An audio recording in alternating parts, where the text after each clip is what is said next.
আচ্ছা, বুলেটের এই পার্টটায় মশলা থাকে। আচ্ছা, ঠিক আছে, শুধু এই মাথারটা হচ্ছে অ্যাকচুয়ালি বুলেটটা। তুই যখন পেছনে ট্রিগার করিস, শুধু এখানে একটা সামনেটুকু পিজো ইলেকট্রিক বেরোয়। আছে, পেছনে হিট করবে, এখানে স্পার্ক তৈরি হবে, ভেতরে এই মশলাটা যাবে, এই সামনের পার্টটা বেরোবে। এই দেখো, টি রাখা আছে, বিট।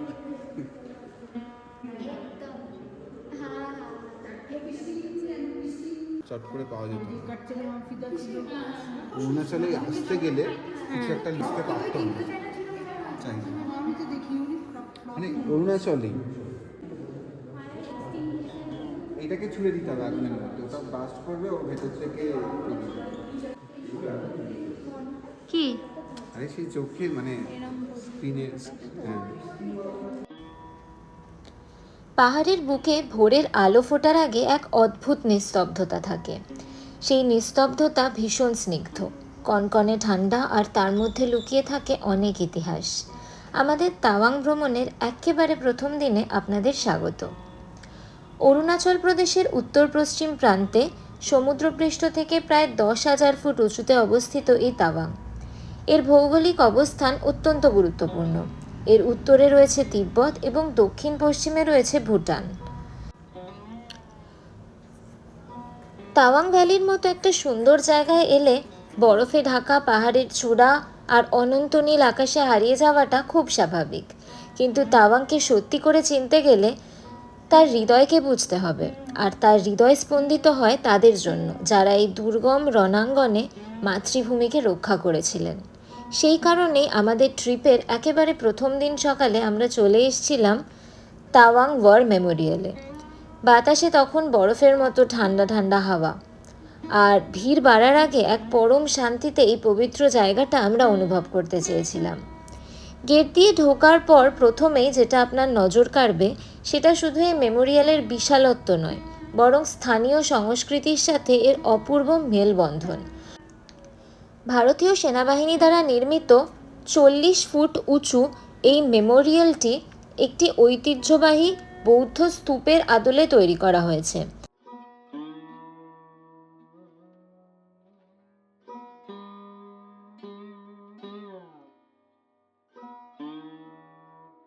1997 সালে স্বয়ং দলাই লামা এই স্থানে এসে স্তূপটিকে আশীর্বাদ ধন্য করেছিলেন।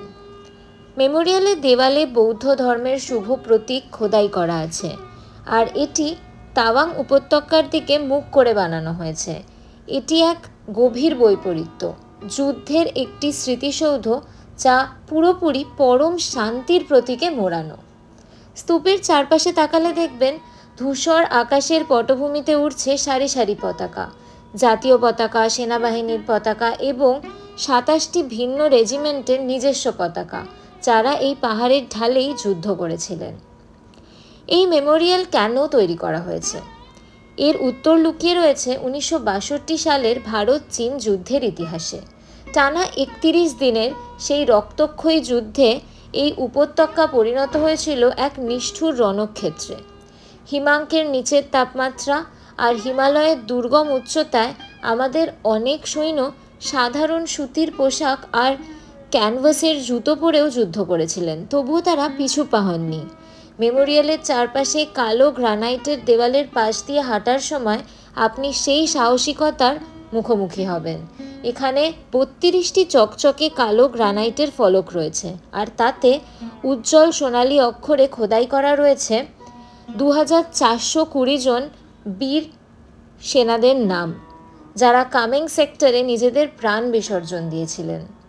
একটি কালো মার্বেল ফলকে লেখা আছে, in the memory of those brave soldiers who made supreme sacrifice defending the frontier of motherland during the 1962 Sino Indo war. 2420 জন সন্তান, ভাই এবং বাবা। সকালের এই নিস্তব্ধতায় সেই নামগুলো পড়ার সময় বুকটা শ্রদ্ধায় আর গর্বে ভরে উঠছিল। খুঁজে খুঁজে দেখলামও কোথায় কোথায় বাঙালি বীর সন্তানদের নাম দেখতে পাওয়া যায়। পেয়েছি কিন্তু।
মেমোরিয়ালের পাশেই রয়েছে মিউজিয়াম। এখানে ঢুকলে মনে হবে আপনি যেন 1962 সালেই ফিরে গেছেন। কাচের শোকেজের পিছনে রয়েছে শহীদদের ব্যবহৃত আসল জিনিসপত্র, তোবড়ানো হেলমেট, মরচে ধরা রাইফেল, জীর্ণ জুতো, বুলেট এবং যুদ্ধের সময়ের ম্যাপ, খবরের কাগজের কাটিং, চিঠিপত্র। সম্প্রতি এই মেমোরিয়াল প্রাঙ্গণের ঐতিহাসিক গুরুত্ব আরও বহুগুণ বেড়ে গেছে। এখানেই স্থাপন করা হয়েছে স্বাধীন ভারতের লৌহ মানব সর্দার বল্লভভাই প্যাটেলের এক বিশালাকার মূর্তি, যার নাম দেওয়া হয়েছে দেশ কা বল্লভ। দেশের সীমানায় দাঁড়িয়ে এই মূর্তিটি ভারতের অখণ্ডতা এবং ঐক্যের এক জোরালো বার্তা দেয়। এর ঠিক পাশেই রয়েছে মেজর রালেনাঙ্গো বব খ্যাতিংয়ের উদ্দেশ্যে নিবেদিত নতুন মিউজিয়াম অফ ভ্যালর, যিনি 1951 সালে তাওয়াংকে শান্তিপূর্ণভাবে ভারতের অন্তর্ভুক্ত করেছিলেন। সর্দার বল্লভভাই প্যাটেলের এই দেশ কা বল্লভ মূর্তি এবং বব খ্যাতিংয়ের মিউজিয়াম, এই দুয়ে মিলে মেমোরিয়াল চত্বরটি আজ জাতীয় ঐক্যের এক তীর্থস্থানে পরিণত হয়েছে।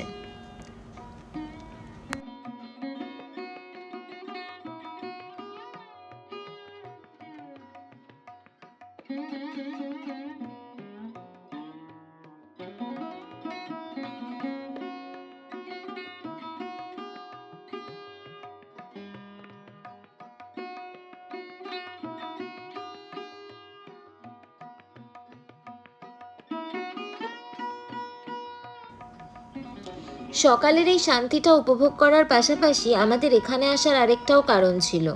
তাওয়াং ওয়ার মেমোরিয়ালে সন্ধ্যাকালীন লাইট অ্যান্ড সাউন্ড শো হয়, যা ভীষণ বিখ্যাত। আমরা চেয়েছিলাম সকাল সকাল এসে তার টিকিট বুক করে নিতে, কিন্তু কাউন্টারে যাওয়ার পর সেনাকর্মী জানালেন যে লাইট অ্যান্ড সাউন্ড শো বর্তমানে বন্ধ আছে।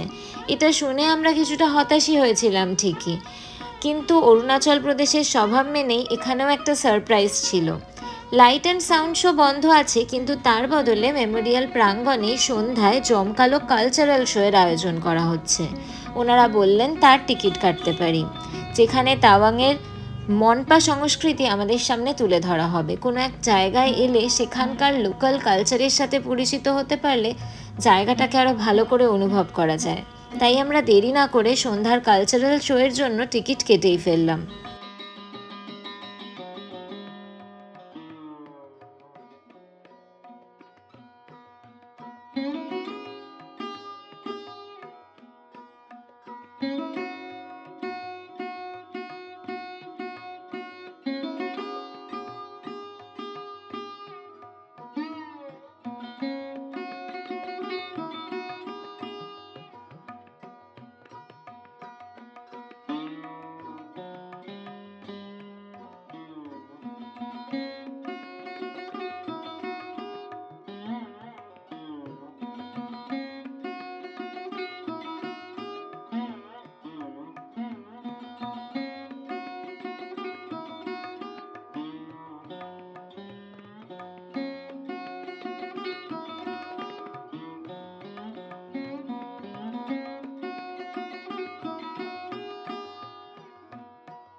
বেরোনোর আগে পরমবীর চক্র সম্মানপ্রাপ্ত সুবেদার যোগিন্দর সিং এবং রাইফেলম্যান জসবন্ত সিং রাওয়াতের মতো বীরদের উদ্দেশ্যে আরও একবার মাথা নত করলাম।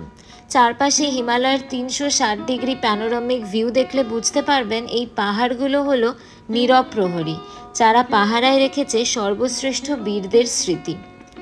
প্রথম দিন সকালে তাওয়াং ওয়ার মেমোরিয়াল দর্শন আমাদের পুরো ট্রিপটার একটা নিখুঁত সূচনা করে দিল।